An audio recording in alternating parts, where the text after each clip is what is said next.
Aurélie Bertin, propriétaire du Château Sainte-Roseline en AOP Côte-de-Provence. Alors au Château Sainte-Roseline, nous avons été pionniers de l'œnotourisme. Ça fait plus de 30 ans que nous organisons des événements sur notre domaine tout au long de l'année pour faire vivre une expérience à nos visiteurs et leur montrer notre savoir-faire. Donc les événements, on a bien évidemment beaucoup de choses autour de l'art, des expositions d'art contemporain, des concerts.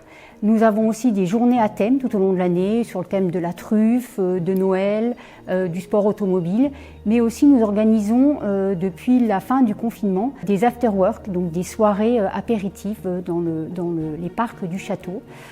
Et depuis l'année dernière, nous avons créé sur la période estivale un wine bar où nous accueillons tout au long de l'été des gens pour leur faire déguster nos produits dans un cadre magnifique. Aujourd'hui, le gros problème que nous rencontrons, c'est que dans le mot œnotourisme, il y a à la fois du vin et du tourisme.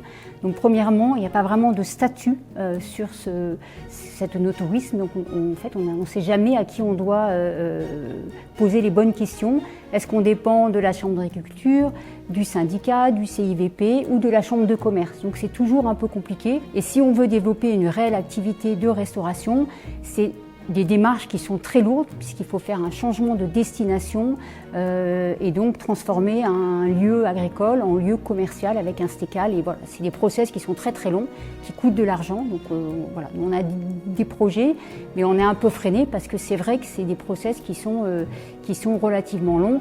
Puis bien évidemment, il y a toute la partie œnotouristique qui ne doit pas être prépondérante pour l'activité agricole. Donc on a été obligé de créer une société à côté pour développer toute cette partie œnotouristique et événementielle. Alors c'est vrai qu'au CIVP, l'ambition, c'est de développer l'œnotourisme. Ça fait partie des 5 axes stratégiques du CIVP. Pourquoi l'œnotourisme? Parce que c'est une fabuleuse vitrine pour les vins de Provence. C'est un revenu complémentaire pour les vignerons. Donc c'est vraiment très très important, surtout à l'heure actuelle.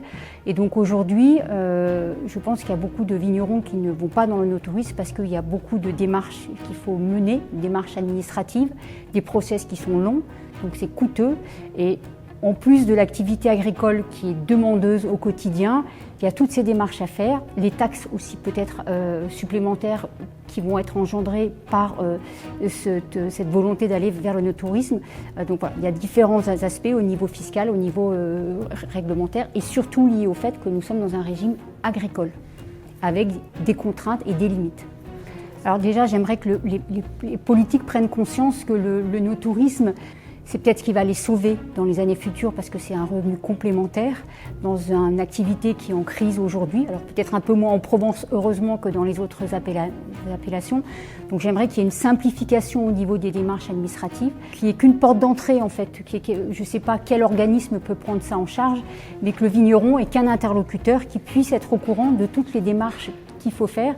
Alors aujourd'hui, un vigneron qui souhaite se lancer dans l'œnotourisme doit d'abord être très créatif.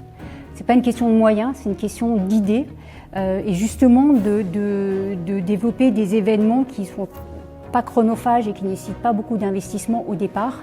Quelque chose qui est très important aussi, c'est de créer des événements qui sont en lien quand même avec le monde du vin et le vin pour attirer une cible susceptible d'acheter du vin parce que pour moi, l'œnotourisme doit être au service du vin et doit faire la promotion du vin et non l'inverse.